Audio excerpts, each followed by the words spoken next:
My entitled sister dropped her kids off at my house for 3 days without asking while she goes on a girls' trip. I need to vent because I'm absolutely livid, and I don't know how to handle this without completely losing it. My sister, we'll call Jenna, has always been selfish and irresponsible, but this latest stunt takes the cake. Let me start with some background. I'm single, live on my own, and work full-time. My life is pretty routine, nothing flashy, just steady and manageable. Jenna, on the other hand, is chaos personified. She's been making terrible choices for as long as I can remember, but things really took a nosedive about a year ago. Jenna was married to a great guy, we'll call Jason. He's hardworking, respectful, and genuinely cares about their 2 boys, fake names Davis, 8, and Marcus, 6. But Jenna being Jenna, she couldn't appreciate what she had. She cheated on him, and when he found out, the marriage imploded. I wasn't surprised. Jenna's never been the most loyal or considerate person. What did surprise me was how ugly she made the divorce. Instead of focusing on co-parenting and doing what was best for the kids, she fought tooth and nail to get full custody, not because she thought it was in their best interest, but purely to spite Jason for leaving her. He barely gets to see his own children now, despite being a far better parent than Jenna could ever hope to be. Our parents, who have always tried to support her despite her flaws, finally hit their limit after the divorce. At a big family dinner last year, my dad brought up how unfair it was that Jason didn't get to see his kids and suggested that Jenna try to work out a more balanced arrangement. That was all it took for Jenna to blow up. She screamed at everyone, accused them of taking Jason's side, and even threw a plate of food at my dad before storming out. She hasn't spoken to them since and refuses to let them see Davis and Marcus, cutting them off from their grandparents entirely. I tried talking to her a few times after that, but it was useless. Jenna doesn't listen to reason. Any attempt to hold her accountable turns into a screaming match where she plays the victim and doubles down on her bad decisions. Eventually, I gave up. I decided it was best to stay out of her mess and focus on my own life. But apparently, Jenna wasn't content to keep her drama to herself. Today, she dragged me into it in the most selfish, inconsiderate way imaginable. I got home from work this afternoon, ready to relax after a long day, only to find Davis and Marcus standing outside my apartment door with several bags. For a moment, I was terrified something horrible had happened, but when I called Jenna to ask what was going on, she casually told me that she was on her way to the airport for a girls' trip and had decided I'd watch the boys for the next 3 days. She didn't ask me. She didn't check to see if I was even home or available. She just dumped her kids on my doorstep and left. When I asked her how she thought this was okay, she brushed me off like it was no big deal. According to her, she deserves some time to herself and figured I wouldn't mind helping out. Helping out? I don't even have kids, let alone the resources to suddenly become a full-time caregiver for 2 young boys on 0 notice. To make matters worse, I have no idea how she's affording this trip. She's constantly complaining about being broke and barely making ends meet. Meanwhile, I'm stuck trying to figure out how to manage 2 kids I wasn't prepared to take care of, all while wondering what kind of irresponsible nonsense she's up to now. So far, I've managed to get Davis and Marcus settled in. I fed them dinner, got them showered, and set them up with a movie while I'm trying to process what just happened. The boys are sweet, but it's clear they've been through a lot. Over dinner, they started opening up about their home life. From what they told me, Jenna barely pays attention to them. She's either out with friends, glued to her phone, or barking orders at them. Their meals are mostly frozen dinners or fast food, and their apartment is a mess. Marcus mentioned that he sometimes sleeps in the same clothes he wore to school because there aren't any clean ones. Hearing all of this made me sick to my stomach. I've always suspected Jenna wasn't the best mom, but this was worse than I imagined. These boys deserve so much better than the neglect and chaos they're living with. I'm furious at Jenna for putting me in this position. She didn't just drop her kids off without asking. She abandoned them for 3 days so she could go party with her friends. Who does that? And why does she think it's okay to treat me like a free babysitting service? Right now, I'm torn about what to do next. Part of me feels like I should just suck it up and take care of the boys until she gets back. But another part of me is questioning whether that's the right thing to do. Should I call Jason and let him know what's going on? He deserves to know, but I'm worried about how Jenna would react if she found out I went behind her back. Should I report this to CPS? I don't want to cause more trauma for Davis and Marcus, but it's becoming clear that their current situation isn't sustainable. I feel stuck and overwhelmed. I love my nephews, and I don't want to make things harder for them, but I also can't ignore how irresponsible and selfish Jenna has been. Reddit, I need advice. How do I handle this without making things worse for the boys? Is it time to involve Jason or someone else? Or should I just try to get through the next few days and hope Jenna gets her act together? Update 1. So update here. Jenna came back today to pick up Davis and Marcus, and things spiraled out of control in a way that left me shaken. I had spent the past 3 days looking after the boys, and while I love them, juggling their care on top of my full-time job wasn't easy. They needed meals, structure, and attention, and I made sure they got all of that. I cooked proper dinners, something they told me they rarely get, and I helped Davis with some homework he had tucked into one of the bags Jenna left. Marcus needed some extra encouragement just to get through bedtime routines. It was clear they weren't used to much structure or guidance at home. When Jenna finally showed up in the evening, it was like she didn't have a care in the world. She came in smiling and acting as if nothing was wrong. She went straight to the boys, asking if they were ready to leave and barely even glanced in my direction. She didn't ask how they'd been, didn't thank me for taking care of them, and didn't seem the least bit bothered by the chaos she had dumped on me. That set me off. I couldn't just let her waltz in and pretend everything was fine. I stepped in front of her as she started gathering the boys' bags and told her we needed to talk. I told her what she had done was irresponsible, dangerous, and completely unacceptable. I pointed out how she hadn't even asked if I was available or capable of taking care of her kids, let alone leaving them unsupervised outside my door. She didn't take it well. Instead of apologizing or even acknowledging she might have been wrong, she immediately got defensive. She started ranting about how she deserved a break, how families should be willing to help without making a big deal about it, and how I was being ungrateful for the trust she showed by leaving the boys with me. The way she twisted the situation to make herself the victim was infuriating. I didn't back down. I reminded her that I have a full-time job and a life of my own, and that her lack of consideration put me in an impossible position. I told her it wasn't about not wanting to help. It was about being blindsided and treated like a free babysitting service. The conversation escalated. Jenna started yelling, her tone sharp and filled with entitlement. She accused me of trying to make her life harder, of not understanding how much she's struggling, and even of being jealous of her. I wasn't about to let her deflect like that, so I pushed back. I brought up how neglectful she's been as a parent, and how unfair it is to Davis and Marcus to be dragged along in her chaotic lifestyle. The boys were standing nearby during all of this, and I could tell they were getting upset. Davis started fidgeting with his hands, while Marcus clung to his backpack and looked like he was on the verge of tears. Seeing them like that made me even angrier. This wasn't just about me, it was about them. I pointed out again how her actions were affecting her kids and how they deserved better than what she was giving them.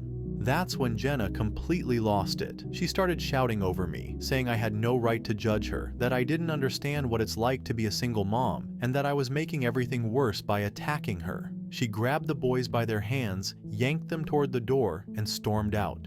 She didn't stop ranting as she left. I could hear her shouting down the hallway, and I could see Davis and Marcus looking back at me with confused, almost apologetic expressions. It broke my heart to see them caught in the middle of all this. Once the door slammed shut behind them, I stood there for a moment, stunned. The apartment was suddenly quiet, but the tension was still there. My hands were shaking, and my mind was racing with everything that had just happened. Over the past 3 days, I'd seen firsthand how much those boys need stability and care, things Jenna clearly isn't providing. Davis told me more about their home life during one of our quiet moments. He mentioned how he sometimes has to help Marcus get ready for school because their mom is still asleep. They eat a lot of frozen dinners or take out more than I originally thought when they told me, and the apartment is always a mess. Marcus chimed in once, saying he doesn't like how loud their mom gets when she's upset, which sent chills down my spine. These aren't small issues. They're signs of neglect, and they're affecting the boys in ways Jenna either doesn't see or doesn't care to address. I couldn't stop thinking about Jason, their father, and how much he could probably help if he had the chance. From everything I've seen and heard, he's the exact opposite of Jenna, stable, responsible, and genuinely caring. Now I'm left with a decision I didn't expect to have to make. Do I involve Jason? Do I contact someone like CPS? Or do I try to reach out to Jenna again and hope she listens this time? The idea of doing nothing feels like a betrayal to Davis and Marcus, but I know any action I take could backfire and make things even worse. I'm just trying to process everything and figure out my next steps. What I do know is that this can't continue. Jenna is not fit to handle the responsibility of raising those boys on her own, and the longer this goes on, the more damage it's going to cause. I don't know what the future holds, but I refuse to stand by and let them suffer because of her choices. Update 2. So after the blow-up with Jenna, I decided I couldn't let this situation slide. The kids needed stability, and it was clear they weren't getting it from her.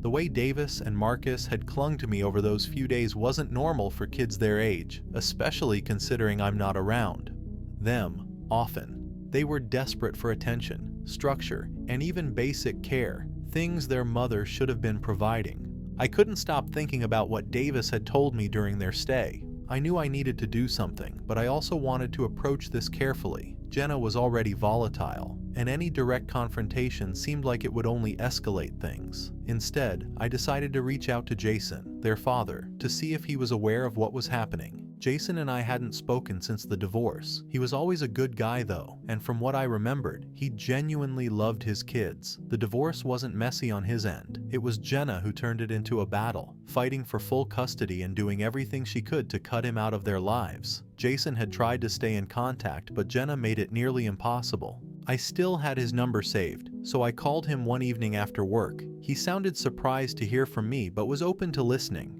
I explained what had happened, how Jenna had left the boys outside my door for 3 days without notice, how they had shared concerning details about their home life, and how chaotic things seemed. Jason wasn't shocked, but he was clearly upset. He told me he had suspected for a while that things weren't right. Whenever he tried to reach out to the boys, Jenna would block his calls or make excuses to keep them away. He had only seen them a handful of times in the past year, and even those visits were brief and awkward because Jenna would hover the entire time. We talked for a while about what could be done. Jason admitted that he had considered going back to court to fight for custody, but after the divorce, his finances were tight, and he didn't think he'd stand a chance against Jenna's aggressive tactics. I told him that if he was serious about pursuing custody, I would help him however I could. The first step was to start documenting everything. I went through all the texts and calls from Jenna over the past few days, saving them as evidence. I also wrote down everything the boys had told me and described their behavior while they were with me, how Davis seemed overly responsible for his age, and how Marcus clung to any bit of attention he got.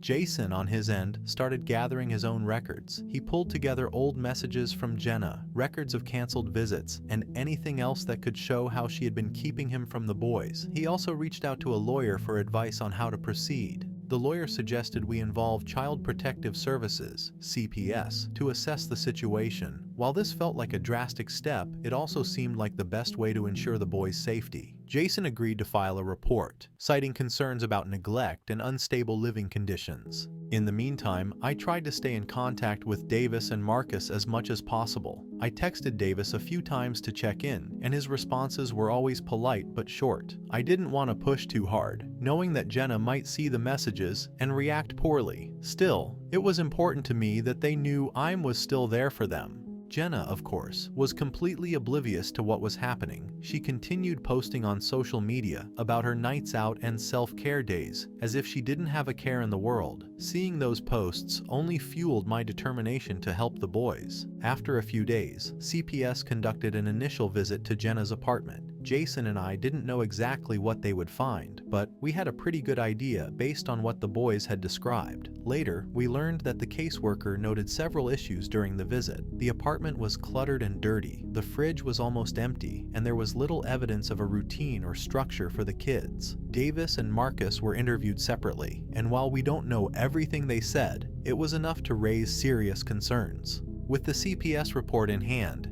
Jason's lawyer felt confident about moving forward. However, filing for custody would take time, and the case will likely drag on for weeks, if not months. In the meantime, the boys are still with Jenna, and that weighs heavily on both of us. Jason decided to push for a temporary custody arrangement while the case was being prepared. The lawyer explained that this would involve another court hearing, where they would present the CPS findings and argue that the boys would be better off with Jason until the full case could be resolved. While all of this was happening, Jenna started to catch on that something was going on. She called me one evening, demanding to know why Jason was suddenly stirring up trouble. I kept my responses vague, not wanting to give her any ammunition to twist the situation. She accused me of betraying her and trying to steal her kids before hanging up on me. It's been a lot of emotions and decisions over the past week, but I feel like we're moving in the right direction. Jason is fully committed to fighting for his kids, and I'm doing everything I can to support him. This isn't about taking sides. It's about making sure Davis and Marcus have the stable, loving environment they deserve. The next court date is set for a few weeks from now, and we're doing everything we can to prepare. The process is slow and frustrating, but it feels like progress. For now, all I can do is hope that the system works in the boys' favor and that they'll soon be in a better place. Final update. The last few weeks have been intense, but there's finally resolution to everything, and this will be my last update. After the CPS visit and the temporary custody hearing, things moved faster than any of us anticipated. It was exhausting and emotionally draining, but at least now Davis and Marcus are in a much better place. Jason was completely on board with making sure the boys had a stable, loving environment. Once he had temporary custody, he wasted no time ensuring their transition went as smoothly as possible. He bought new furniture for their rooms, stocked up on groceries they liked, and enrolled them in extracurricular activities to help them adjust to the new environment. From what I've seen and heard, the boys are thriving. The temporary custody hearing had been a turning point. Jenna's lack of preparation and erratic behavior in court worked heavily against her. The CPS report highlighted serious issues in her household: the disorganized and unclean environment, the lack of proper food, and the absence of a structured routine for the kids.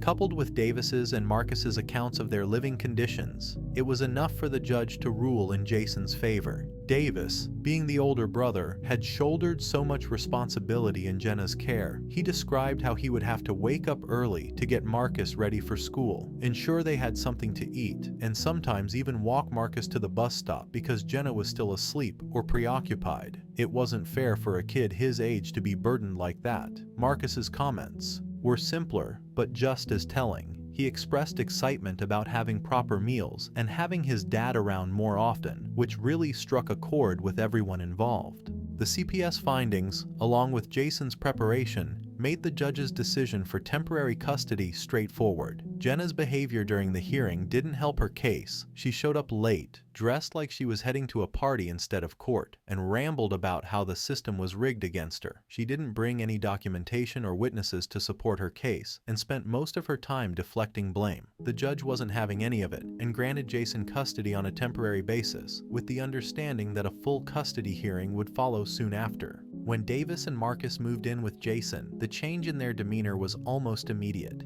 Jason made sure they felt comfortable and welcomed in their new home. Davis started helping Jason cook dinner in the evenings, which he told me he enjoyed because it made him feel more relaxed. Marcus, on the other hand, loved the new art supplies Jason bought for him and started drawing pictures of their family. Seeing them happy and settled was all the reassurance I needed that this was the right thing to do. Jenna, predictably, didn't take the temporary custody ruling well. She lashed out at everyone she could, especially me. She showed up at my apartment a few days later, banging on my door and yelling about how I had betrayed her. She accused me of conspiring with Jason to steal her kids and even threatened to take action against me. I didn't let her inside, knowing it would only escalate things.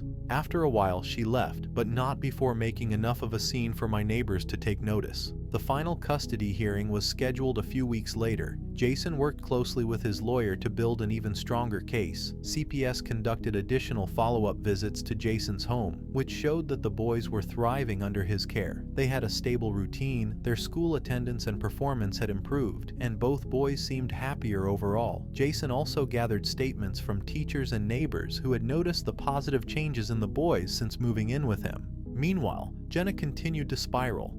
She failed to comply with the court's request to attend parenting classes and undergo evaluations, which hurt her case even further. At the final hearing, she tried to argue that she was being unfairly targeted, but her claims didn't hold up against the overwhelming evidence in Jason's favor. Her inability to take responsibility for her actions or show any effort to improve her situation sealed the deal. The judge ruled in Jason's favor, granting him full custody of Davis and Marcus. Jenna was given limited supervised visitation rights, contingent on her attending the required parenting classes and demonstrating a commitment to her children's well-being. It was a fair decision, though I doubt Jenna saw it that way. Since the ruling, Davis and Marcus have continued to thrive in Jason's care. Jason has gone above and beyond to ensure they feel secure and loved. Davis joined a soccer team at school, and Marcus has been taking art classes at a local community center. They've even started spending time with Jason's side of the family, building relationships that Jenna had cut them off from during the divorce. Jenna, on the other hand, has completely cut me out of her life. After the incident at my apartment, she sent a few angry messages before blocking me on all platforms. From what I hear through mutual family members, she's still furious about losing custody and refuses to acknowledge her role in it. My parents have tried reaching out to her, but she's ignored them as well.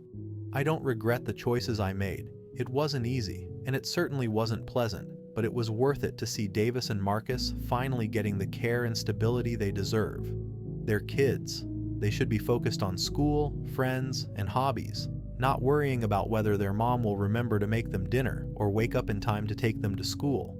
For now, I'm staying in close contact with Jason and the boys while giving them space to adjust to their new life. I don't know if Jenna will ever come around or take the steps needed to repair her relationship with her kids, but that's out of my hands. What matters is that Davis and Marcus are safe, happy, and loved. This whole experience has been a crazy, but seeing the boys in a better place makes it all worth it. Thank you everyone for the kind advice.